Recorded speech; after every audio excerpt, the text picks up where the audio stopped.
Hi, my name's Alistair Ben. Welcome to the second part of the Expressive Landscape, and this episode is going to be called Living Colour.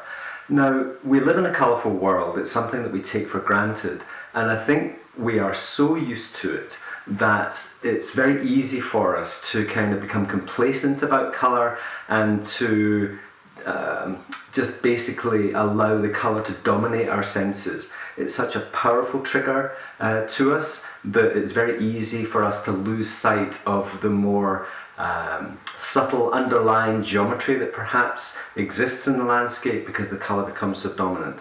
So there's two things I want to cover today. The first is that very fact, which is, if we're not careful, colourful images can lose some of their compositional skill just because we're relying on the colour to tell the story for us. So I'm going to look at a couple of examples where if we take away the colour, we realise that the thing's not quite as harmonious as we once thought. And the second thing I want to cover is going into Lightroom and doing a little bit of processing just to see how quickly we can change the feel of an image using colour. And I'm going to finish off that section by looking at transitions of colour. Now, we talked a little bit about transitions in the part one of transitions of detail or luminosity or shape, and in this one we're going to look at the transition of colour. So enough chat from me, let's get on with it. In the first part of the expressive landscape, I focused very much on the dynamics of geometry. And as you can see in this image, which has been made into black and white, the same principles are at play. We have a mix of dynamic, angular, diagonal lines and vertical lines. Once we bring color back into this image, we can see what a completely different feel is. It tells a much more diverse story because we're adding another layer of expressiveness onto that geometry. Now, what we want to make sure is that we have harmony between the geometry and the color. So in this particular example, we can see that it's a beautiful sunrise shot taken in the Gobi Desert, and we have strong angularity and a complementary color scheme. It's important to make sure that these two things are both working together. In this image, when we take the color out of it, we see that it works perfectly well. It's a nice, straightforward black and white rendition of the same scene, and it's still telling a very similar story, apart from the time of day is a little bit more ambiguous.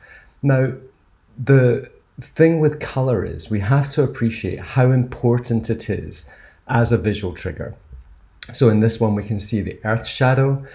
So that's telling the story of pre-dawn. So this is before the sun comes up, and we can see the shadow of the earth blending into that beautiful pink in the sky. And it's very much telling us quite a strong story. Once we take the color out of that, it becomes a graphical representation. We no longer have that time trigger. And so therefore, this is another really good example of where color is helping to articulate things. In this final example, I just want to see that in the banding of the sky here, the colors look great. I mean, they really do. I mean, it's a beautiful sunrise in Yellow Mountain in eastern China. And we have a very strong graphical foreground with those amazing pinnacles. But once we take the color out of this, then the horizontal banding is actually static. If we go back to our geometry argument from before, we can see now that we just have horizontal lines, which are actually quite a strong counterpoint to the graphic element of the foreground. And I don't believe this is any longer harmonious. If we look at the same image taken on another day with beautiful sunrise light again complementary, graphical, but much more simple. And once we take the beautiful light away, we are left with an actually quite more striking black and white rendition of this, which has been stripped down to its bare graphical dynamic elements with no distractions. If we quickly just go back to that previous shot with the horizontal banding, it's clear to me that it's the color that's the dominant driver here, and we get away with what I would call poor complementary dynamics just because of the color.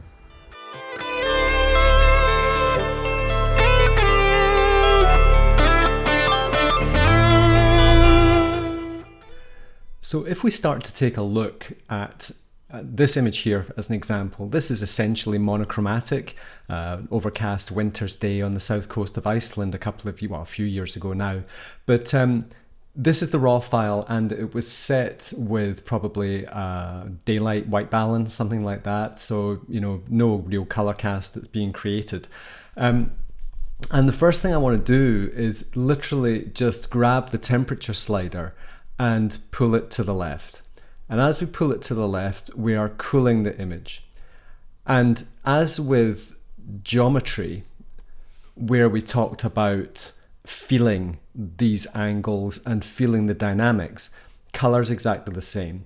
The feel of every single temperature, tint, saturation shift that we make, vibrance, anything that affects color, contrast will affect color. Anything that's affecting color has an impact. And it's how that impact is being felt by us that's utterly critical.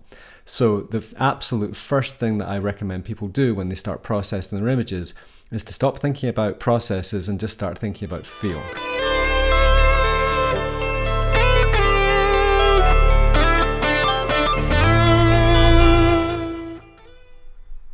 Now, unlike the first example, we're in a situation here where there is natural change in the light. So some parts are warmer, some parts are cooler. So we do already have existing transitions of light here. Now, if we look at this upper right-hand corner, this is where the sun was starting to come up, so there's warmer light coming through there. Whereas on the left-hand side of the frame, away from the sunlight, it's cooler. Now, the foreground is lit, so that's a warmer, and also the rusty coloured rocks.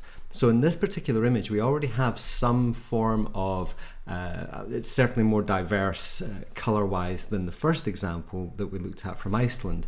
Now, if I do the same thing and just come into the temperature slider, if I move this to the left again, as we did in the very first example, we end up having neutralised some of those really seriously warmer tones.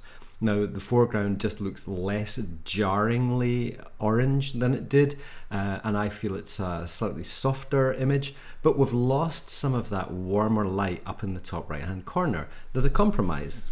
Lightroom has to make global adjustments in this particular way. So using the basic panel temperature and tint, you make global adjustments. So if you cool the image, you cool everything.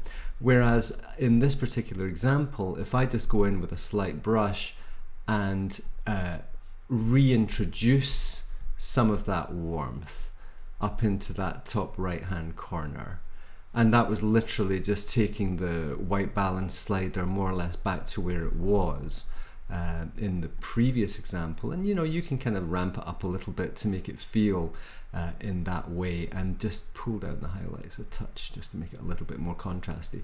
So if I turn that off, we can see that was the effect of the global adjustment, and if I turn that adjustment brush back on, we can see that we've now got that warm, kind of slightly more early morning feel up in that top right hand corner. So what we're doing here is we're introducing change. We're not talking about homogeny anymore. If you make images homogeneous in that everything is the same, then they're boring. If you make global white balance adjustments, it changes everything in the image. So if you cool an image to make it feel the way you want it to feel, you may find that you have to reintroduce the warmer light back into some of the areas where it might have been lost. And these little adjustments are absolutely critical in terms of delivering images that have diversity, interest, dynamics, and transitions from one thing to another.